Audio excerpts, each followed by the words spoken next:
بنی اسرائیل نے جب خدا کو دیکھنے کی خواہش ظاہر کی تو خدا کوہ سینا کے پہاڑ پر ان کے سامنے سے یہ کہتا ہوا گزرا، خداوند خداوند، خدائے رحیم اور مہربان، قہر کرنے میں دھیما اور شفقت اور وفا میں غنی۔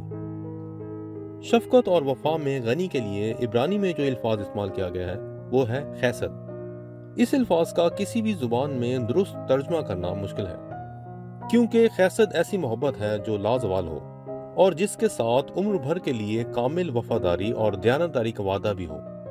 جس طرح روت کی کہانی میں روت ایک پرائے ملک سے آئی تھی۔ روت کا شوہر اسرائیلی تھا جو ایک حادثے میں مارا گیا، اور اس کے شوہر کا باپ اور بھائی بھی مارے گئے، اور اس طرح روت اور اس کی بیوہ ساس نعومی اکیلے رہ گئے۔ نعومی کے پاس اب روت کے لیے کچھ نہیں بچا تھا، اور اس غرض سے کہ کہیں وہ روت پر بوجھ نہ بنے، نعومی نے اسے کہا کہ تو اپنے لوگوں میں واپس چلی جا۔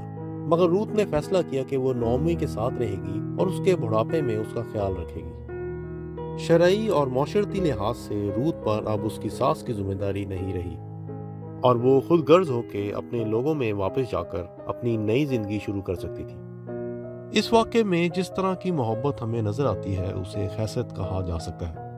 یہاں ایک اور بات غور طلب یہ بھی ہے کہ روت کا نعومی کے ساتھ رہنے کا فیصلہ نعومی کی بھلائیوں یا اچھے رویے کی وجہ سے نہیں، بلکہ روت کی رحم دل شخصیت کا اظہار تھی۔ اسی طرح یعقوب کے واقعے میں بھی ہمیں خیسد محبت کی شبیہ نظر آتی ہے۔ یعقوب نے اپنے باپ اور اپنے بھائی کو دھوکہ دیا، ان سے جھوٹ بولا اور ان سے چھپ کے دوسرے ملک بھاگ گیا، مگر خدا نے اسے چنا اور اپنے وعدے کو اس کی زندگی میں پورا کیا جو اس کے دادا ابراہیم سے کیا تھا کہ میں تیری نسل کو بڑھاؤں گا اور برکت دوں گا۔ تقریباً 20 سال کے بعد یعقوب کو احساس ہوا اور اس نے اقرار کیا کہ جن بھلائیوں اور بخشش کے وہ لائق نہیں تھا، خدا نے وہ خاصد محبت اس سے رکھی۔ بے شک خدا کی خاصد محبت یعقوب کے اپنے اچھے کاموں، خوبیوں یا نیکیوں کی وجہ سے نہیں، بلکہ خدا کی محبت کرنے والی شریعت کا اظہار تھا۔ اسی لیے خدا نے اپنی خاصد محبت یعقوب کی نسل بنی اسرائیل پر بھی قائم رکھی، اور خدا نے اس وقت بھی اپنے وعدے کو یاد کیا جب بنی اسرائیلی ملک مصر میں فرعون کی غلامی میں تھے۔ خدا نے موسیٰ کو تیار کیا تاکہ وہ اپنے لوگوں کو فرعون کی اسیری سے رہائی دلوائے۔ یہ عمل بھی خدا کی خاصد محبت کو ظاہر کرتا ہے۔ مگر جب بنی اسرائیلی سفر کر رہے تھے تو اپنی ارد گرد کی قوموں سے ڈر گئے اور شک کرنے لگے کہ خدا ان کی حفاظت نہیں کر سکتا، اور موسیٰ کو جان کی دھمکیاں دینے لگے اور کہنے لگے کہ موسیٰ سے نہیں ہو پائے گا، اور دوسرے سردار کا مطالبہ کرنے لگے جو انہیں آس پاس کی قوموں سے محفوظ کر پاتا۔ خدا کو یقیناً اسرائیلیوں پر غصہ تو تھا، مگر خدا موسیٰ کی سفارش پر اپنا انصاف جاری کرنے سے باز رہا۔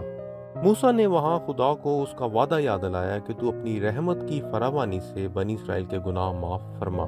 یقیناً بنی اسرائیل یہاں خدا کی رحمت کے مستحق نہیں تھے، بلکہ صرف اس لیے کہ خاصد محبت رکھنا خدا کی ذات کی صفت ہے، اس لیے خدا نے ان سے بھی وفا رکھی جو بار بار خدا سے بے وفائی کرتے رہے۔ ہوسیہ نبی نے انسان کی وفاداری کو صبح کی دھند یا شبنم سے تشبیہ دی ہے جو کچھ ہی دیر کے لیے رہتی ہے اور جلد ہی ختم ہو جاتی ہے۔ خدا کی خاصد محبت ہمیشہ قائم رہتی ہے۔ بنی اسرائیل کی صدیوں کی بے وفائی ایک طرف، بلکہ تمام بنی نوع انسان کی ہزاروں سالوں سے ظلم و ستم، بے وفائی اور خود غرضی کی سیاہی سے لکھے جانے والی اربوں خربوں داستانیں خدا کی خاصد محبت کو باطل نہیں کر پائیں۔